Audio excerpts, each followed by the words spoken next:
welcome to Better Connecticut. Happy Monday, another week. Monday, ba-da-da, can't trust that day. Whoa, Monday. Thank you. Some healthy squirrels running around the west end of Hartford. Yes. We're celebrating National Pumpkin Day. Yes. We're trying to make the best of what's left of our pumpkins. We went to Brown's Harvest, and then we put them out in the back, thinking last year they attacked the front. And then I think they know the difference between front and back?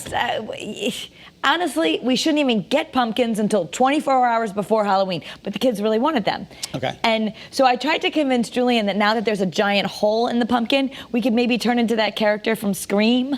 I don't know that character. You know, they're like, oh, yeah, that one I know. Okay, that's perfect. No, he wants to go get another pumpkin. So all that money spent and the squirrels ate it. They're very healthy. They have a lot of vitamin C. A lot of vitamin C. Apparently, on this National Pumpkin Day now. It comes from the word pepin. Is that Pepin? Pepin? Is that like Jacques Pepin? I guess so. It's a Greek word, pepin. It means large melon. Large melon. There you go.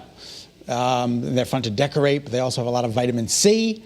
And in case you're wondering, Kara, the Guinness Book of World Record holder, the pumpkin came in at over 2,600 pounds. Wow. That's the size of a car.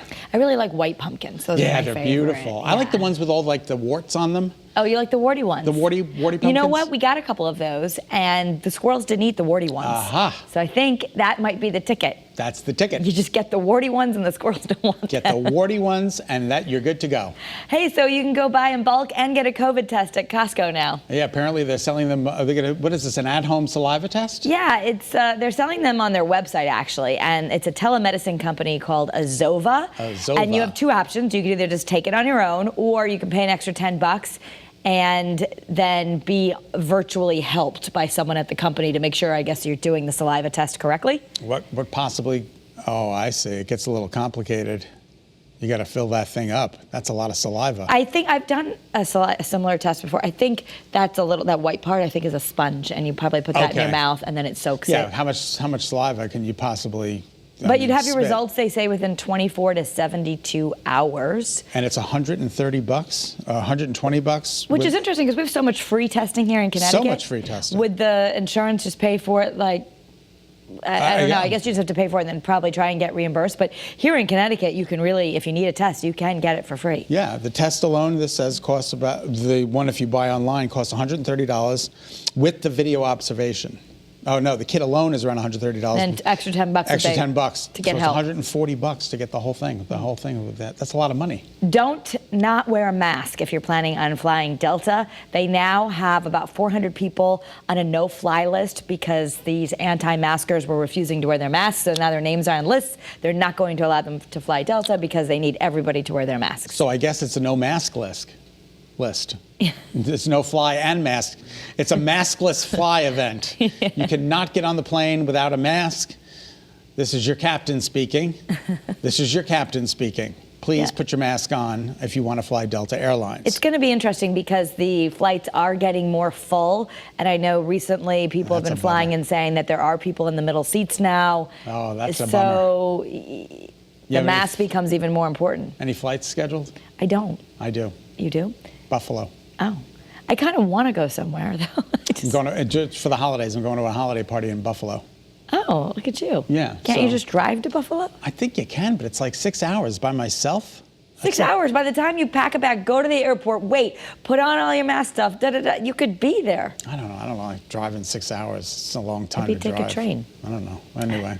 Just to avoid the murder hornets. Which is terrible. The first nest of these murder hornets have now been found and destroyed. They destroyed the nest. These are crazy killer bees. They said that they're the largest insect of their kind, and they rarely attack humans.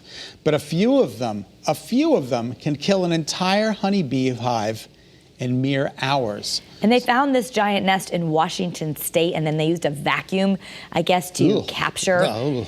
But they can kill an entire honeybee hive in mere hours. I just read that. Yes. I'm being the roles are reversed today. The roles are reversed. You know why? I was listening to Jamie talk to me, so I couldn't listen. Jamie, stop talking to us while I'm talking. All right. So, there's no excuse not to vote because even an astronaut from space has already voted. Astronaut Kate Rubins announced that she voted with this special secure line. They do a makeshift voting booth in space, Which and is she so was able to cool. cast her vote. Look at her. Look at her hair. I think it's awesome. You just do your hair, and you can vote it any way you want. So she cast her vote. She said it's important to participate in our democracy, and considered it an honor to be able to vote from space. That's really cool that they have a way for her to do that. I think that's absolutely awesome. All right, Felicity Huffman is done serving all of her time for the college scandal deal. I thought she was done to begin with, but apparently not. She had house arrest. She had the ankle bracelet. She had the whole 9 yards.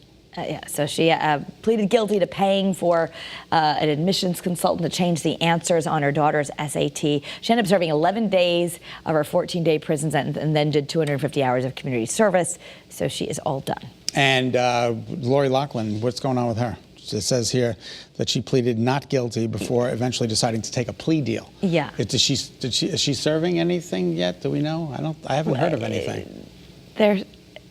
I don't think so. It's not. I don't think it's all been decided yet. I'll have to look that up. Okay, we'll have to follow up. We'll follow up in the break. Meantime, Arnold Schwarzenegger revealed that he had heart surgery recently. Yes. He's 73 years old. I can't believe he's I didn't realize 73 that. years old. God bless so he him. shared the news on Twitter, and he had a whole new aortic valve implanted. He then went on to thank the team, the Cleveland Clinic, and shared that he was feeling fantastic. It was back in the surgery back. The actor had open heart surgery in 2018, but a spokesman said, I guess they had to do something recently. Now they had to add a whole new aortic valve, which is really, really important. That's they say the aortic valve keeps the blood flowing in the right direction, but that's a major surgery. Major, especially when you're 73. Yeah, he does. He doesn't seem right. like he's in his 70s. Well, hopefully he's in good health, as he exhibits. And for all the latest celebrity news, you can watch the all-new People TV. It's right here at 7:30 on Channel 3. Let's see if they're going to talk about Adele. Hey, Kay. Hey, Lawrence. Tonight on People, our full breakdown of Adele's return to Saturday Night Live. Or maybe me. Then our interviews with the cast of the holiday movie musical Jingle Jangle, starring a whole lot of people: Forrest Whitaker, Felicia Rashad, and Ricky Martin. Once upon a time lived the greatest inventor that ever there was, Jeronicus Jangle. Merry Christmas! Merry Christmas indeed! Jangle, for the last 30 years, you've been promising something sensational. I need more time. Plus, the moving story of how a widow and mom of 4 helped inspire a local nonprofit to help children who have lost their parents. That's all tonight on People. A little update. We got information while that was happening about Lori Loughlin. She was sentenced to 2 months. Her husband, Massimo Giannulli, was sentenced to 5 months, and they have until November 19th to report. So they haven't started serving yet. Coming up, they got about 3 weeks. I think they were trying to serve separately because they didn't want to be in at the same time. Okay. All right.